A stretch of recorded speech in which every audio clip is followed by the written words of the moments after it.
Eh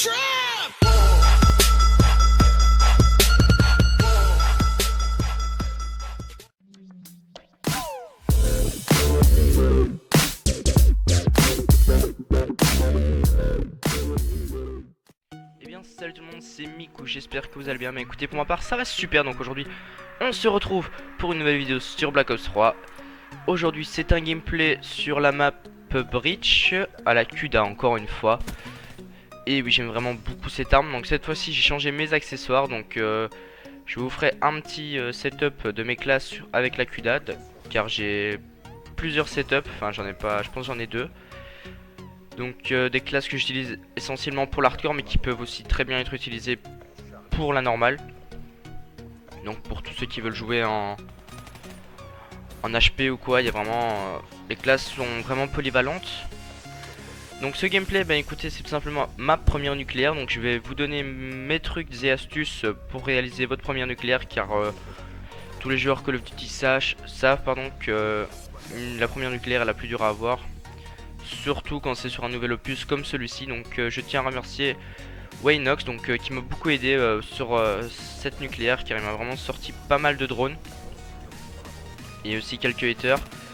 Il m'a aussi signalé la position des ennemis quand il le fallait, donc je le remercie énormément. Et je vous mettrai le lien de sa chaîne dans la description pour que vous puissiez aller voir ce qu'il fait. Franchement il fait vraiment des bonnes vidéos, moi j'adore. Je regarde à peu près toutes ses vidéos tout le temps. Donc voilà, donc déjà faudrait vraiment aller voir sa chaîne pour qu'il puisse un minimum se faire remarquer et qu'il gagne un peu en abonnés, car il en mérite vraiment. Et donc voilà, donc je vais vous parler un petit peu. Donc au début vous voyez que je joue un peu n'importe comment, je voulais vraiment pas faire nucléaire, j'étais vraiment parti pour faire un maximum de kills. Et puis au fur et à mesure du temps je me suis rendu compte qu'en fait j'étais en série. Donc je me rendais pas vraiment compte, c'est au bout de quelques haters que je me suis rendu compte qu'il fallait que je tente la nucléaire.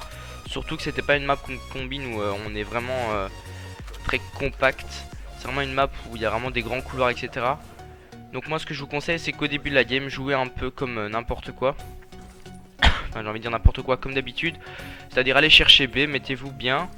Attendez d'avoir un minimum d'avance sur vos adversaires, comme ça après s'ils prennent B, vous n'avez pas besoin d'aller le rechercher, vous n'avez pas besoin de stresser avec ça. Donc pour ce qui est de vos armes, donc ça dépend vraiment de la personne. Donc moi là je ne jouais pas avec la crosse, si je me souviens bien. Je me souviens plus, c'était la première fois que je jouais sans le viseur Halo sur la Kuda. Et franchement je me suis vraiment découvert un... Je sais pas, j'ai vraiment kiffé le fait de jouer sans le viseur Halo. Et j'avais même pas canon. Donc en fait je me suis rendu compte que canon en hardcore n'était pas vraiment très utile. Vous pourrez le voir dans la vidéo que j'en ai pas vraiment eu besoin. Donc vous pourrez remarquer aussi que j'ai beaucoup tryhard vers la fin, parce que moi quand je suis en nucléaire je commence vraiment à stresser, mais au point où je tryhard vraiment, mais c'est même plus de la tryhard, c'est... Enfin j'ai mis du temps, allez après la brutale il m'a peut-être fallu 1 minute avant de faire les 5 derniers kills, donc c'est quand même énormément de temps.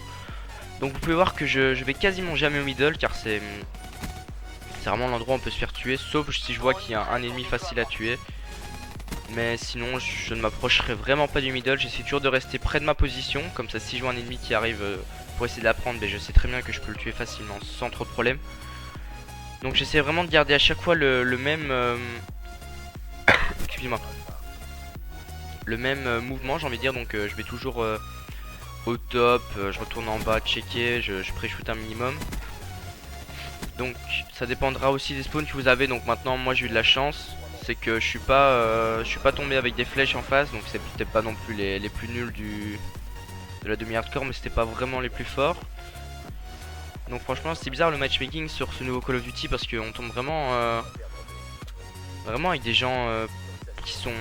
Enfin j'ai l'impression qu'ils classent pas par le score par minute, je sais pas vraiment par quoi ils classent. Franchement si vous savez par quoi ils classent, si c'est en fonction de la connexion,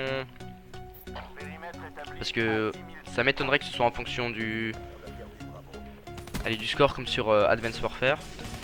Donc maintenant aussi moi vous voyez que j'ai de temps en temps été sur B. C'est vraiment un truc que je vous conseille de pas faire, sauf si vous avez un hater et que personne n'a fantôme en face. Mais c'est rare qu'en hardcore personne n'a fantôme en face. Enfin je sais pas si le hater doit être les gens avec fantôme, j'ai pas très bien lu les notices à ce propos.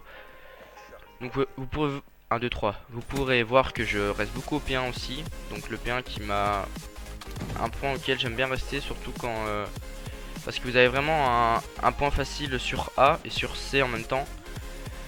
Les ennemis maintenant peuvent spawn derrière vous, mais ça me paraît pas très logique si vous êtes là. Moi j'ai pas eu le cas. Ça arrivait qu'ils spawn juste derrière moi, mais j'étais pas dans le bien, j'étais vraiment sur B, donc je pense pas qu'ils puissent spawn vraiment derrière vous. Donc ce que je vous conseille aussi pour la nucléaire, c'est vraiment avoir un ou deux coéquipiers. Bon, maintenant si vous avez 5, si vous êtes un groupe de 6 et que vous êtes le seul à vouloir tester la nucléaire et que vous avez des bons joueurs avec vous, franchement n'hésitez pas à leur demander de mettre un drone de brouillage et un hitter. C'est vraiment le truc indispensable, j'ai envie de dire, pour pouvoir remplir la nucléaire.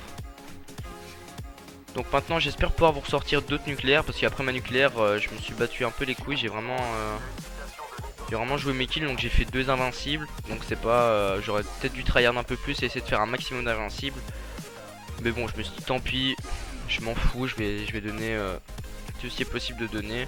Je vais rusher comme un porc comme d'habitude et on verra ce que ça donnera. Et puis j'ai fait 2 kills et je me suis fait défoncer, donc au final vous voyez vraiment, c'est là que vous allez voir franchement la différence entre le moment où on temporise et le moment où on rush. C'est vraiment, on peut se faire surprendre à n'importe quel moment.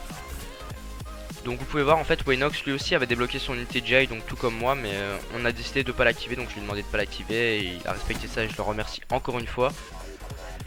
Donc je suis content parce que maintenant Waynox est dans la TDT. Pour changer un peu de sujet, donc il vient de rentrer, il a arrêté le Deserto et il est rentré dans mon clan. Donc je suis vraiment content parce que ça fait longtemps que je voulais jouer avec lui. Je le connais bientôt depuis 1 an parce qu'on a vraiment beaucoup joué ensemble. Bon maintenant j'avais arrêté un peu COD parce que à cause de mes études j'avais dû arrêter. Mon père m'avait pris ma PlayStation. Bon ça c'est encore un autre sujet, je vous en parlerai dans une autre vidéo. Donc je suis vraiment content qu'il joue avec nous. Et en plus lui aussi un recorder, donc on pourra vous faire des opening packs. On en a prévu un bientôt. Pour ce qui est de la TDT community, on avance, hein, on upload des vidéos, les abonnés montent un par jour. C'est déjà ça, on va pas se plaindre. Si on a un par jour d'ici 2 semaines, ça fera à peu près une trentaine, quarantaine. Si les vues suivent et que les likes suivent, c'est que la chaîne vous plaît. Donc je vous rappelle une fois que vous pouvez, je vous rappelle encore que vous pouvez envoyer vos vidéos. Donc c'est tout simple, il suffit d'avoir une vidéo en HD, qu'elle soit commentée si c'est un gameplay. Donc ça peut être une vidéo IRL, un speed art ou même un tuto sur le graphisme. J'avais oublié de le dire dans la vidéo de présentation. Donc un tuto par exemple si vous montrez comment faire une belle bannière 2D, ou c'est un exemple, hein, c'est à votre guise. Donc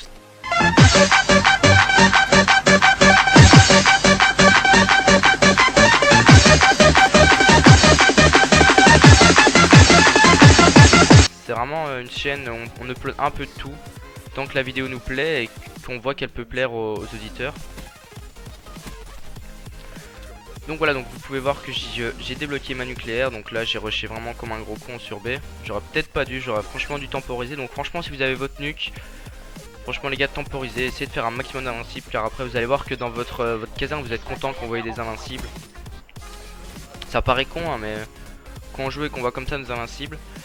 Donc je vous proposerai aussi une vidéo le 31 décembre sur mes stats. Donc mes stats de fin d'année. Donc j'hésite encore à passer à réinitialiser tous mes stats parce que j'ai fait tout mon premier j'ai fait tout mon premier prestige en arène et donc j'ai vraiment eu un ratio de merde. Je pense qu'en arène j'avais 1,42 ratio. Et donc voilà, il commence vraiment à être chaud à remonter. Donc en partie publique je suis à 2. Donc c'est vraiment pas énorme en plus en domination hardcore. Si j'ai fait de la domination hardcore depuis le début, je serai entre 3 et 4. Donc je me demande si je vais pas recommencer un compte ou réinitialiser les stats dessus. Là je sais vraiment pas, j'hésite à recréer un compte.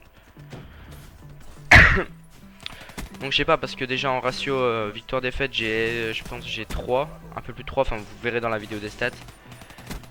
Je vais pas vous en dire plus maintenant. Donc pour ce qui est de la suite de ma chaîne, je compte reprendre les vidéographismes. Donc j'ai redownloadé tous les logiciels. J'ai redownloadé aussi les plugins pour Cinema 4D. Il faut que je trouve un Magic Bullet Photolux pour Photoshop. Donc si quelqu'un a le lien d'une vidéo pour Magic Bullet Photolux, c'est ça, oui. Si quelqu'un a un lien pour un crack ou quoi, franchement envoyez-le moi, ça me ferait extrêmement plaisir parce que c'est vraiment le logiciel qui me manque et j'arrive vraiment pas à...